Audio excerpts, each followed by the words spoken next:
ETF index mutual funds నేర్చుకుని stock మార్కెట్లో రాణించాలనుకుంటున్నారా? వెంటనే ఈ నెంబర్కి కాల్ చేయండి.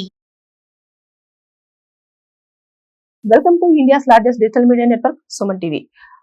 మనకు చాలా అంటే ఈ మధ్య కాలంలో చూస్తుంటే అందరూ అక్రమ సంబంధాలు పెట్టుకోవడం కానివ్వండి, నాకు భర్త నచ్చలేడు, బాయ్ ఫ్రెండే కావాలని, బాయ్ ఫ్రెండ్ నచ్చలేదు, నేను ఇంకొక రిలేషన్షిప్ లోకి వెళ్తాను, ఇలాంటివన్నీ కూడా మానసికంగా చాలా ఇబ్బందులను ఎదుర్కొంటున్నారు. కొంతమంది ఒంటరిగా ఫీల్ అవుతే, కొంతమంది జంట కోసము రకరకాల తప్పుతోల్ని ఎంచుకుంటూ ఉన్నారు. అయితే వీటన్నింటికి సంబంధించిన ఇన్ఫర్మేషన్ మనతో షేర్ చేయడానికి ఫ్యామిలీ కౌన్సిలర్ అలాగే లైఫ్ కోచ్ మాధవి మేడం ఉన్నారు. మేడంతో మాట్లాడి మనం అన్ని వివరాలన్నీ క్లియర్ గా తెలుసుకుందాం. నమస్కారం మ్యామ్. నమస్తే మ్యామ్. మ్యామ్, చాలా మంది చెప్తారు పొసెసివ్నెస్ ఉంటేనే నిజమైన ప్రేమ అంటారు. నిజంగా పొసెసివ్నెస్ ఉండాలా నిజమైన ప్రేమలో? అసలు అది depends upon the people ma'am. అంటే చాలా మందికి మీరు మనం మాట్లాడితే మగవాళ్ళకి అంత ఉండదు. అంటే సర్వే చేస్తే ఆడవాళ్ళకి ఎక్కువ ఉంటుంది. అంటే ఈ హస్బెండ్ నావాడే, ఇతను నాతోనే ఉండాలి అన్న ఫీలింగ్ ఉంటుంది.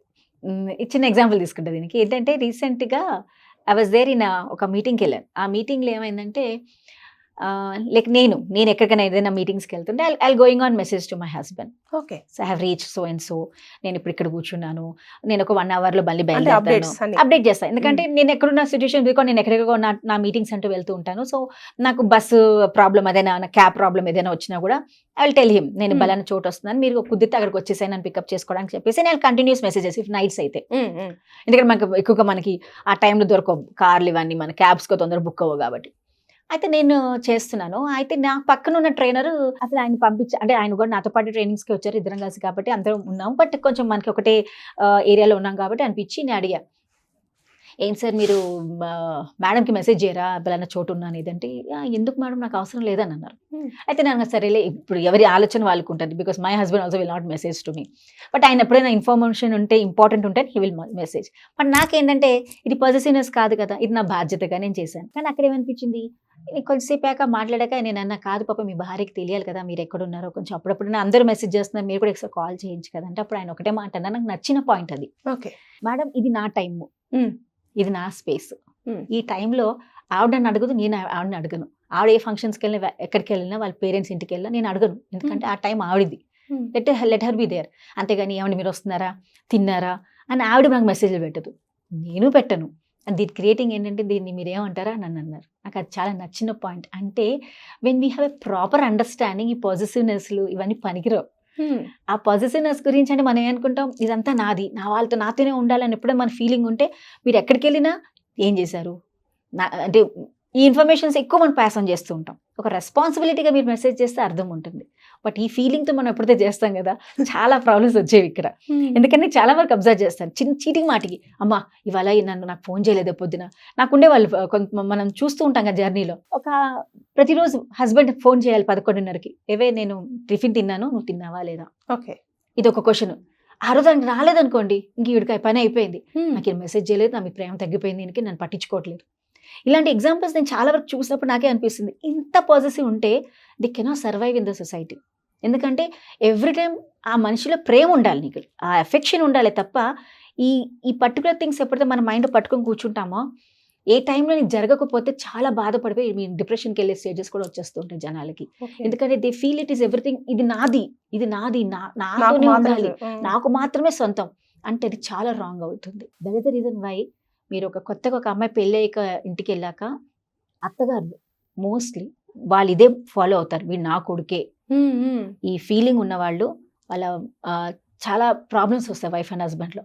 వాళ్ళంటి వాళ్ళు చాలా డైవర్స్ కూడా తీసుకుంటారు. ఎందుకంటే వీడు నావాడు, నా కొడుకు, నాతోనే మాట్లాడారు, నాకే చెప్పాలి, ఈ అమ్మాయితో చెప్పకూడదు. ఇప్పుడు ఈ అమ్మాయికి ఏమవుతుంది, నేను భార్యగా నాకు చెప్పాలని ఈ అమ్మాయి కూడా ఫీలింగ్స్ ఉంటాయి, కానీ అది చెప్పనీయదు. తల్లి అంటే మీరు అనేది వైఫ్ అండ్ హస్బెండ్ నేను కాదు ఇక్కడ, ఈ ఫ్యామిలీ పాజిటివ్నెస్ కూడా చాలా డేంజర్స్. దీనివల్ల ఆవిడ ఎక్కడికి వెళ్ళి మీరు చెప్పేళ్ళాలి. దీనివల్ల ఏమవుతుంది తెలుసా మ్యామ్, నేను చూసింది అబ్జర్వ్ చేసింది ఏంటంటే, వైఫ్ అండ్ హస్బెండ్ సినిమాకి వెళ్ళాలంటే కూడా తల్లికి చెప్పలేరు, భయపడతారు. అయిపోయి సినిమాకి వెళ్ళాలంటే తల్లికి చెప్పలేరు. ఎందుకని చెప్తే మా అమ్మాయి అనుకుంటుందో, ఇంక ఈవిడేం తల్లి ఏమంటే, నాకు చూసావా పెళ్ళాం వచ్చింది, నన్ను మర్చిపోయాడు. This is what happening in relationships. ఒక relationship when you understand your responsibility and roles తీసుకుంటే ఈ పాజిటివ్నెస్ తగ్గిపోతుంది. You have to carry the responsibility what you are. అప్పుడు ఇది తగ్గుతాయి. బికాస్ న్యాచురల్లీ మిమ్మల్ని ఎవరు విడగొట్టే వాళ్ళు లేరు ఇక్కడ, మీ ఇద్దరు భార్య భర్తలే. భార్య భర్తలే. కాకపోతే అంటే ఎక్స్పెక్ట్ చేస్తారు కదా మేడం, ఆ. మీరు అన్నట్టుగా ఏ రిలేషన్షిప్ లోనైనా సరే నేను ఇచ్చాను, నాకు కూడా కావాలి అన్నది ఉంటుంది. కరెక్ట్. మీరు ఇందాక చెప్పినట్టుగా సార్కి ఆ స్పేస్ అనేది ఇంపార్టెంట్ కాబట్టి ఆయన వదిలేశాడు. కానీ లవ్ చేసే వాళ్ళే మనల్ని పట్టించుకోకపోతే అది కొంచెం మనం లోన్లీగా ఫీల్ అవుతాం కదా, అవ్వమంటారా? కరెక్టే, అది ఇద్దరిలో బట్టి. అది నేను చెప్పా, క్లారిటీ ఆఫ్ ఇన్ఫర్మేషన్ ఇద్దరిలో ఉంది కాబట్టి జరగలేదు. నేను సార్ కానీ మేడం కూడా చెప్పాను, వాళ్ళ మిస్సెస్ కూడా ఉంది అది. అంటే he has given the space to her also. అది అటు బోత్ సైడ్ ఉంటాయి. Both ఒకవేళ సింగిల్ సైడే ఉంటే పరిస్థితి ఏంటి అని. ఇప్పుడు ప్రాబ్లం అదే వాళ్ళకి ఎక్స్ప్రెస్ చేయాలి. ఇప్పుడు మీరు అలా అన్న వాళ్ళు కూడా చాలా మంది ఉంటారు. ఇప్పుడు ఇదే సిచ్యుయేషన్ ని మనం విడిగా తీసుకుంటే ఏముందిలేండి, నా టైం నాది, నాకు అవసరం లేదండి అంటే అక్కడ ఆవిడ బాధపడుతుంది. చూసావా, నేను ఇంత ఆయన కోసం ఎదురు చూస్తున్నాను, నాకు ఒక్క మెసేజ్ నాకు పెట్టట్లేదని అక్కడ ఆమె బాగా ఫీల్ అవుతుంది. So when you start this spite of expectations, when you start feeling కదా, చాలా ప్రాబ్లమ్స్ వస్తాయి మనకి. ఓకే. సో వచ్చే ముందు ఇది చెప్పాలి, అంటే అడగాలి. మనం అడగం. ఇప్పుడు నేను ఆ ఎగ్జాంపులే తీసుకుంటా. నాకు జ్వరం వచ్చిందండి, జ్వరం వస్తే మా వారు మందులు వేసుకున్నా కూడా అడగరు. బట్ హస్బెండ్ జ్వరం వచ్చింది అనుకోండి, ఏం చేస్తాం, అయ్యో పక్కనే ఏమండి వేసుకున్నారా లేదా, టాబ్లెట్ తీసుకొని చేతికి ఇచ్చి టైం ప్రకారం వేసుకున్నారా లేదా అని అడుగుతాం. అదే నా ప్రేమ, ఇది ప్రేమ కాదా?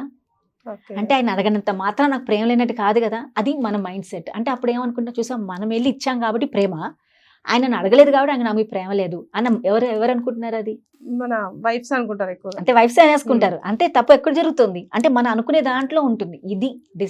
ఈ ఆలోచన పోవాలంటే అడగాలి. ఏమండి నేను మీకు మందులు ఇచ్చాను కదా, మీరు కూడా నాకు టాబ్లెట్ ఇస్తే నాకు హ్యాపీగా ఉంటుంది కదా అంటే అప్పుడు నాకు తెలియాలి కదా. How can you expect that without telling him? మీరు చెప్పకుండానే మీ మనసులో భావాన్ని మీరే బాధపడుకుంటూ. అంటే వైఫ్స్ ఎక్కువ ఎక్స్పెక్టేషన్స్ మీద ఉంటారు హస్బెండ్స్ కంటే. ఇద్దరు ఉంటారు. C I'm giving an example to you. అంటే ఒక సిచ్యువేషన్ తీసుకుంటే ఇప్పుడు మీరు ఇంత కన్నప్పుడు ఆయనకు అది లేదు, ఆడుకుంటే ఇలా అనుకుని ఉన్నప్పుడు నేను ఎక్స్ప్లెయిన్ చేయాలి ఆవిడకి, ఇదిగో నీ టైం ఇది, నువ్వు పేరెంట్స్ ఇంటికి వెళ్తావా, నేను నీకు ఫోన్ చేయను, నువ్వేం బాధపడకు, ఎందుకంటే నీ హ్యాపీగా నువ్వు ఆ గంట నీ పేరెంట్స్ హ్యాపీగా ఎంజాయ్ చేసిరా. నేను ఏదైనా మీటింగ్కి వెళ్ళాను అనుకో, నేను ఒక గంట నా మీటింగ్లో ఉంటా, నువ్వు నన్ను డిస్టర్బ్ చేయకు, నేను తిన్నానా అదేం అడగకు, ఎందుకంటే నువ్వు హ్యాపీగా నువ్వు ఉండు, నేను తిని నేను ఉంటా. ఈ క్లారిటీ ఆఫ్ ఇన్ఫర్మేషన్ ఇచ్చామనుకోండి, మీరు అన్నట్టు ఏమైనా ప్రాబ్లమ్స్ వస్తాయా? ఇది ఇయ్యం కాబట్టి ప్రాబ్లం, ఎక్స్పెక్టేషన్స్ పెరిగిపోతూ ఉంటాయి. ఎందుకంటే మనం ఎక్కువ ఇస్తాం అలవాటు, మనం కూడా కావాలని అనుకుంటాం, నేను ఇచ్చా నాకు కావాలి అంటే నీ ఇవ్వమ, అది నీ ఇష్టం. ఇచ్చింది నేను అడగలే, పక్కవాడు అడిగారా, మీ హస్బెండ్ అయినా అడిగారా, లేదా ఎవరిని అడిగారా? కానీ మీకు అది మీ ఇంటర్నల్ థింగ్, మీ internal feeling you want to express, అది మీరు ఎక్స్ప్రెస్ చేశారు. అదే మీకు పక్కవాడి నుంచి రావాలంటే చెప్పడం నేర్చుకోండి. నువ్వు చెప్పకపోతే ఏది రాదు కదా. అమ్మ అడిగితే అన్నం పెట్టదని అన్నట్టుగా నీ హస్బెండ్ ఎవరు, how can you understand your feelings? మీరు చాలా వైఫ్ అండ్ హస్బెండ్ లో చాలా మంది ఉంటారు, ఎక్స్ప్రెసివ్ గా ఉంటారు, చాలా మంది, కొంతమంది అసలు ఎక్స్ప్రెస్ చేయడం రాదు. దే కెన్ ఓన్లీ యాక్షన్స్ కూడా ఉండవు వాళ్ళకి, అసలు మొహంలో ఫీలింగ్స్ ఉండవు, ఎలాంటి ఎక్స్ప్రెషన్స్ ఉండవు, ఏవి ఉండవు. కానీ చాలా బాగా చూసుకుంటారు, మంచిగా చూసుకుంటారు. ఎందుకంటే వీళ్ళు ఎక్కువగా పెరిగిన వాతావరణం. ఇప్పుడు ఆమె ఏమో చాలా చుట్టాలతో పెరిగింది కాబట్టి చాలా ఎక్స్ప్రెసివ్ గా ఉంటుంది, హైపర్ యాక్టివ్ గా ఉంటుంది, చాలా ఓపెన్ పర్సన్. ఇతను పెరిగిన వాతావరణం మేబీ స్కూల్స్ కాలేజ్లో చాలా స్ట్రిక్ట్ ఎన్విరాన్మెంట్, లేకపోతే పేరెంట్స్ కొంచెం తక్కువగా మాట్లాడేవాళ్ళు, ఫ్యామిలీ మెంబర్స్ తక్కువ, అలాంటి పెరిగిన అబ్బాయిని ఇద్దరిని కలిపితే ఈమెమో అన్ని కావాలంటది, ఆయనకి అవి ఏం చెప్పాలో తెలియదు. Introvert and extrovert persons. So introvert నీ can't tell them, introvert are very intelligent. యాక్చువల్గా చాలా ఇంట్రోవర్ట్ పీపుల్ చాలా ఉంటారు. కాబట్టి just you talk to him, నాకు ఇలా నచ్చట్లేదు, మీరు ఇలా చేస్తే నాకు తెలియట్లేదు, సో మీరు ఏదైనా నాకు చేయాలంటే ఒకటే అంటాడు, నీ ఇష్టం వచ్చింది నా వస్తుంది నేను చేసుకుంటాను. ఇద్దరిలో ప్రేమ ఇంపార్టెంట్. నేను నీకు ఇచ్చే టైము, నీకు ఇస్తున్నా నేను సరిగ్గా చూసుకుంటున్నానా లేదా, అది ఇంపార్టెంట్ నీకు. అంతేగాని ఇది introvert extrovert is not like that. Just we have to communicate చేయడం, ప్రాపర్గా ఉండడం. అది కాకుండా ఎక్స్పెక్టేషన్స్ ఎక్కువ పెట్టుకోకండి. ఎందుకు ఒక రిలేషన్షిప్లో over expectations are not good యాక్చువల్గా. ఎందుకంటే మన ఫీలింగ్ ఎక్కువ ఉంటుంది, బాధపడతాం మనం. When you understand that this person is like this, accept that person as it is. ఆయన ఎలా ఉన్నాడో అతను ఎక్స్పెక్ట్ చేస్తే, యాక్సెప్ట్ చేసుకుంటే, ఆయన అంతే లేరా ఏం మళ్ళీ కూడా అడుగుతారు వెళ్ళి, ఏంటో చూసావు నీకు మీ వారు ఇలా చేశారు, నువ్వైతే ఇంత చేస్తావు, ఆయనకి ఏం చేయరు అని అన్నప్పుడు టక్కని మన ఆన్సర్ ఎలా ఉండాలి తెలుసా? ఆయనకి అదే ఇష్టం, నాకు ఇది ఇష్టం, ఆయనకి అది ఇష్టం, అయిపోయి ఇంకొక క్వశ్చన్ రాదు వాళ్ళ దగ్గర నుంచి, అయిపోయింది కదా. కానీ మనం ఎప్పుడు మనం ఎక్కువ చెప్పినవన్నా అంతే లేవైనా నేను ఎంత చేసి నేను పట్టించుకోవాలంటే పక్క ఆన్సర్ ఇచ్చి క్వశ్చన్ ఇచ్చిన వాళ్ళం అవుతాం. So when we know what they are and what we are, ప్రాబ్లమే ఉంటుంది ఎవరికి. సో ఆయన తెలుసుకొని దాన్ని మనం మార్చుకుంటే ఉంటేనే కాకుండా కొంతమంది ఎక్స్ప్రెస్ చేయొచ్చు, కొంతమంది ఎక్స్ప్రెస్ చేయకపోవచ్చు. కాబట్టి మన ఇద్దరి అండర్స్టాండింగ్ తోటి, అంటే వైఫ్ అండ్ హస్బెండ్ అండర్స్టాండింగ్ తో ఉంటేనే ఏ రిలేషన్ అయినా హ్యాపీగా ఉంటుంది అంతే. Thank you.